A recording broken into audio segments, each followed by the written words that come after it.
जय माता दी भक्तों। मैं कविता त्रिपाठी अपने चैनल में आप लोगों का स्वागत करती हूँ। तो देखिए, करवा चौथ की पूजा विधि लेकर आई हूँ। सबसे आसान और सबसे सरल तरीके से आप घर पर अपने खुद से कैसे कर सकते हैं। तो देखिए, सबसे पहले एक पाटा लेंगे। पाटे पे गंगा जल छिड़क लीजिए और उस पर आप स्वच्छ साफ या नया वस्त्र बिछा लीजिए। उसके बाद हम करवा माता की जो फ़ोटो लेकर आते हैं, चाहे फ्रेम आपके पास रखी हो, अगर वो सही स्थिति में हो तो आप उसे भी यूज कर सकते हैं। तो देखिए, सबसे पहले हम चावल का आसन देंगे और जो आपकी कथा की पुस्तक, जो कथा की आपके पास किताब है, उसकी भी हम पूजा करते हैं, तो इसलिए उनको भी चावल के आसन पर स्थापित कर लेंगे। और उसके बाद देखिए, इसमें हर पूजा में हमें कलश जरूर स्थापित करना चाहिए। चाहे श्री कलश स्थापित कीजिए, चाहे आप दीपक कलश, कुछ भी आपके ऊपर है कि आप कलश, लेकिन आपको ज़रूर रखना चाहिए किसी भी पूजा में, कोई भी आप पूजा करते हैं। तो ये तो विशेष रूप से सुहाग की पूजा होती है, तो इसमें हम कलश ज़रूर रखेंगे। तो देखिए, एक मैंने अष्टदल कमल चावल से बना लिया है और इसमें हल्दी आप ज़रूर मिलाइएगा, क्योंकि ये सुहाग की पूजा हम करते हैं तो सफ़ेद चीज़ों का यूज नहीं किया जाता है, इसलिए हल्दी ज़रूर मिलाइएगा। उसके बाद देखिए, एक लोटा ले लिया है, लोटे पे स्वास्तिक बना लिया है, बना लीजिए, चाहे तिलक भी कर सकते हैं आप। उसके बाद इसमें सबसे पहले आपको गंगा जल डालना चाहिए। देखिए, मैं हर वीडियो में आपको बताती हूँ कि सबसे पहले हमें लोटे में गंगा जल ही रखना चाहिए। तो गंगा जल रख के उसके बाद आप जल डालिए। उसके बाद उसमें हल्दी, सुपारी, दूब, इत्र, पुष्प, अक्षत, चंदन, ये सब डाल कर आप, और आम का पल्लो, अशोक का पल्लो, ये पल्लव आप रख सकते हैं। उसके बाद आप इसके मैंने स्थापित कर दिया है। उसके बाद देखिए, इसके ऊपर मैंने अगर आप लोग गेहूं का आसन दे रहे हैं तो आपको ऊपर कलश के ऊपर आपको चावल रखना है, लेकिन मैंने चावल का आसन दिया है तो इसलिए मैं गेहूं रखूँगी। तो आप लोग देख लीजिएगा, अगर आप गेहूं का आसन दे रहे हैं तो आपको चावल रखना है कलश के ऊपर। उसके बाद देखिए, करवा लिया है मैंने मिट्टी का, तो हमारे 2 करवे रखते हैं। तो एक तो मेरा धातु का है, पीतल का, और ये एक मैं मिट्टी का लाई हूँ माता के लिए। तो इसमें आप स्वास्तिक बना लीजिए और आप दोनों कर्वों में स्वास्तिक बना लीजिए। ये मैंने स्वास्तिक बना दिया है, ये माता का है। उसके बाद इसमें आपके यहाँ जो भी भरा जाता है, कई लोग चूड़ा भरते हैं, कई लोग पूड़ी, कई लोग मिठाई और चीनी, बतासे और ड्राई फ्रूट्स, आपके यहाँ देख लीजिएगा। देखिए, सबके यहाँ का हिसाब अलग अलग होता है, तो आप लोग अपने घर के हिसाब से भर लीजिएगा। तो मैंने तो इसमें चीनी भरा है, और दूसरा जो करवा लिया है, जो वो तो माता का हो गया, ये हमारा ऐसा कहा जाता है। तो इसमें जल भरेंगे।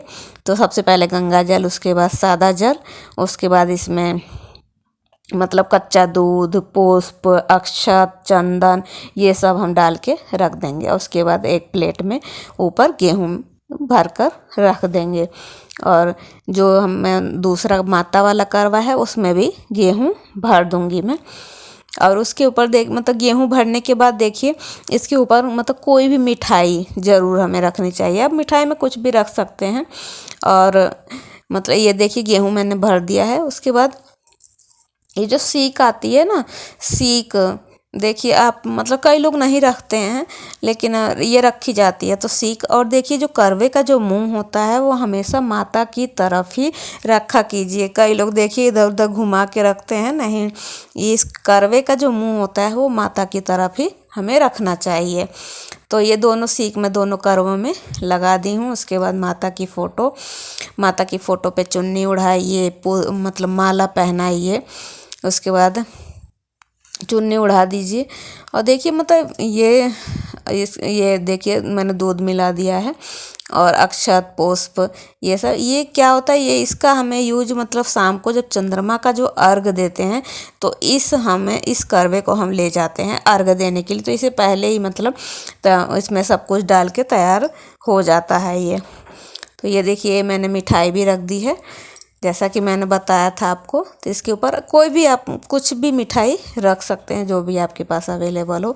उसके बाद दक्षिणा आपको दोनों करों के ऊपर ज़रूर भी रखना है, चाहे 10 रुपये ही रखिए, मतलब 10 नहीं 11 रुपये ही रखिए, 21 रुपये जो भी आपको रखना हो वो रखिए। अब देखिए, कोई भी पूजा में हमें गौरी गणेश मतलब इनकी स्थापना जरूर करनी है, माता की, गौरी माता की और गणेश जी की।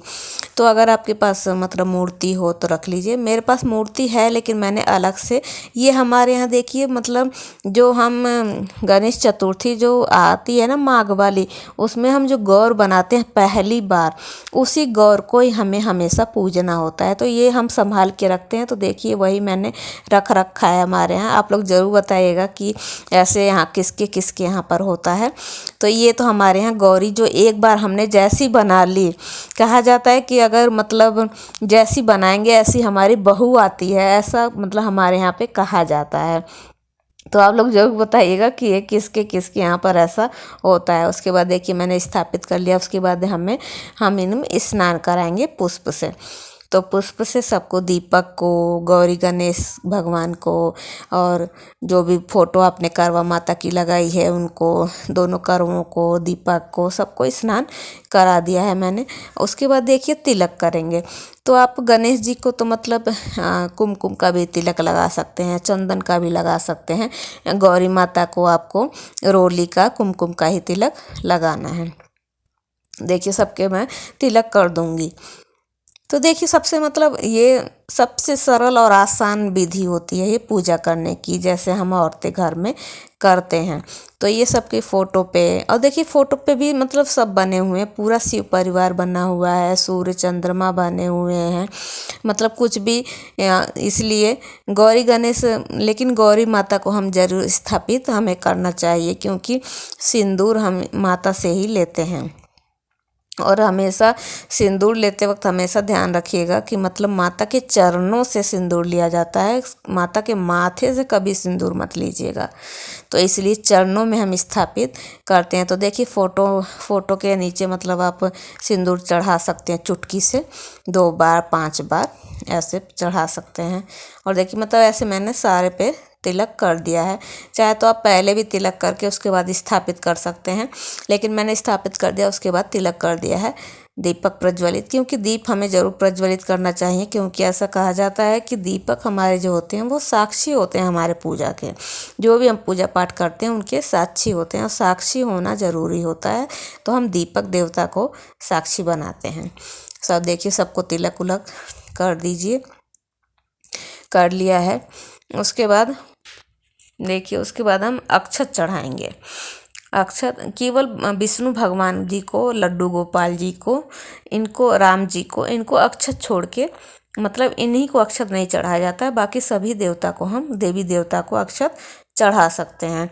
तो ये मैंने अक्षत सभी पे चढ़ा दिया है, दीपक पे, दोनों करवों पे, और गौरी माता गणेश जी पे, और जो हमने करवा माता की फ़ोटो जो रखी है उस पे भी, सब पे हमने। और देखिए एक मतलब एक लोटे में चाहे गिलास में आप पानी ज़रूर रखिएगा किसी भी पूजा में। अगर आप मिष्ठान और फ्रूट चढ़ाते हैं लेकिन पानी हम देना भूल जाते हैं, तो एक लोटा जल हमें ज़रूर रखना चाहिए, मंदिर में भी और जो भी हम पूजा अलग से करते हैं वहाँ भी। उसके बाद देखिए पुष्प चढ़ाएंगे। पुष्प में देखिए मतलब वैसे तो भोले बाबा को, महादेव जी को सफ़ेद फूल चढ़ता मतलब प्रिय है, लेकिन मुझे मिल नहीं पाया था तो मैंने यही पुष्प चढ़ाया था गेंदे का। तो देखिए आपके पास जो अगर अवेलेबल हो जाए, मिल जाए सफ़ेद फूल, तो आप ज़रूर चढ़ाइएगा। और देखिए सब पे पुष्प चढ़ा दिया है, सब पे माता। और देखिए फूल मतलब चढ़ाते वक्त हमेशा ध्यान रखा कीजिए कि जो फूल की जो डंठल होती है ना वो भगवान की तरफ होती है, और जो फूल का मुंह जो होता है वो हमारी तरफ होना चाहिए। और फूल हमेशा मतलब जो फूल मतलब आप चढ़ाते हैं भगवान जी को, एक तो भगवान के चरणों में चढ़ाया जाता है और माथे पर भी आप चढ़ा सकते हैं। 2 जगह ये फूल आप चढ़ा सकते हैं भगवान जी पर। उसके बाद ये देखिए वस्त्र रूपी मैंने कलावा समर्पित कर दिया है। माता को तो मैंने करवा माता को चुन्नी उड़ा दी थी, लेकिन गौरी गणेश भगवान को ये मैंने कलावे का वस्त्र अर्पित किया है। उसके बाद जनेऊ भगवान जी को अर्पित किया है। और देखिए गणेश जी को जो जनेऊ आप अर्पित करेंगे उस पे हल्दी ज़रूर लगा लीजिएगा। और केवल ये देखिए भोले बाबा को मैंने केवल सफ़ेद अर्पित किया है भगवान जी को। इसमें हल्दी नहीं लगाई जाती है जो। तो ये मेरे पास मतलब नर्मदेश्वर शिवलिंग है, तो इनकी भी मैंने पूजा मतलब मॉर्निंग में कच्चे दूध से, पंचामृत से भी आप स्नान करा सकते हैं, लेकिन मैंने कच्चे दूध में काले तिल डालकर अर्पित किया था। उसके बाद समी पत्र, बेल पत्र, जो भी काला तिल, जौ, गेहूँ, अक्षत, इन सब चीज़ों से आप पूजा कर सकते हैं। भगवान तो ऐसे हैं भोले बाबा कि उनको सब पसंद, हार फूल पत्ती सब कुछ चढ़ा दीजिए, वो एक लोटे जल से भी खुश हो जाते हैं। हमारे भोले बाबा ऐसे हैं। और ये देखिए एक आप ज़रूर काम किया कीजिए, जो भी आप सुहाग की जो पूजा करते हैं उसमें आटे का दीपक आप ज़रूर जलाया कीजिए हल्दी मिलाकर। जो आप आटे का दीपक बनाएंगे उसमें हल्दी ज़रूर मिलाकर, कोई भी आप, क्योंकि देखिए आटे का दीपक को बोलते हैं मनोकामना पूर्ति का प्रतीक होता है। तो ये दीपक और तिल के तेल में कलावे की लाल बत्ती डालकर ज़रूर जलाया कीजिए। तो ये मैंने दीपक बनाया है, इससे बोलते हैं जल्दी इच्छा आपकी पूरी होती है। तो ये मैंने एक दीपक मनोकामना पूर्ति वाला दीपक बना लिया है। उसके बाद प्रज्वलित कर लेंगे। यही देखिए यही सबसे मतलब सरल लीजिए पूजा होती है। उसके बाद हाथ जोड़ लेंगे, मतलब दीप सबको प्रणाम कर लेंगे, सबका आवाहन करेंगे, सबका मतलब प्रणाम कर लेंगे कि जो भी। और ये देखिए अब मैं कथा सुनूंगी, तो कथा सुनने के लिए आप फूल ले सकते हैं, हाथ में अक्षत ले सकते हैं। तो मैंने अक्षत ले लिया है। उसके बाद कथा सुनूंगी। प्रसन्न किया जाता है। इसका विधान चैत्र की चतुर्थी में लिख दिया है, परंतु कथा सुनने के बाद जो हमने अक्षत या पुष्प लिया है हाथ में वो गणेश भगवान को अर्पित कर देंगे।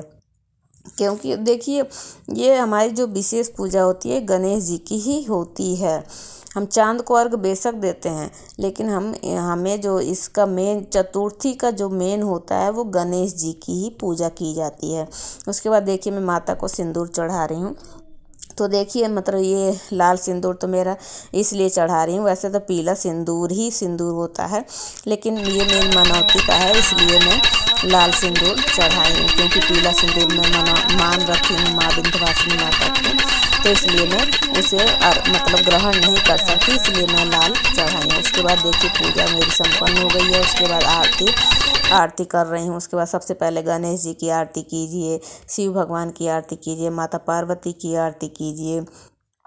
उसके बाद ये देखिए ये श्रीफल ज़रूर चढ़ाइएगा। ये श्रीफल हम जब हमारे चंद्रमा को अर्घ दे देते हैं, पति पूजन कर लेते हैं, फिर ये श्रीफल हमें भगवान मतलब अपने पति परमेश्वर के हाथों हमें अपने खोइछा में लेना चाहिए, आंचल में लेना चाहिए। उसके बाद देखिए आचमनी कर दूँगी 5 बार।